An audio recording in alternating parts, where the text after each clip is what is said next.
نروح بقى لسؤال مهم جدًا هو اتفضلي. إيه الخطوات؟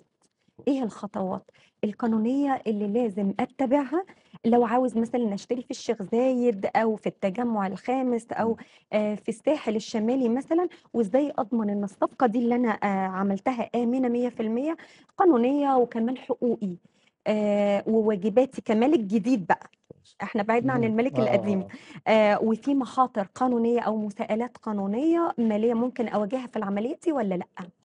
لأ خالص، لا، لا، ما فيش الكلام ده إمم. خالص. بتفرق أولًا من مكان لمكان طبعًا، كمان والّا طبعًا. ده أنا هاقول لحضرتك على حاجة، بالرغم اللي زايد والتجمع الخامس والعبور الساحل والشروق الشمالي؟ والساحل الشمالي كلّهم أجهزة مدن دلوقتي، آه، بس في اختلاف ما بين الشرا هنا والشرا هنا والشرا هنا. يعني أنا عايز أقول لحضرتك حاجة، إحنا بنشتغل في المؤتمرات العمرانية الجديدة اختيارات تخصيص ومحاضر استلام ورخص، وفي نفس الوقت توكيلات، تسلسل توكيلات ببعض، تمام؟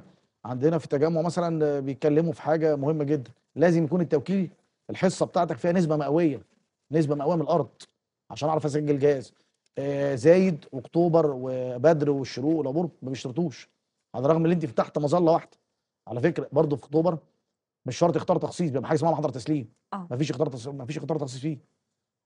الساحل مختلف تماما، بيبقى احيانا في مشاركات واحيانا في تخصيص مباشر من الدوله. آه، كل ده بيفرق، بيختلف كتير جدا جدا يعني الموضوع.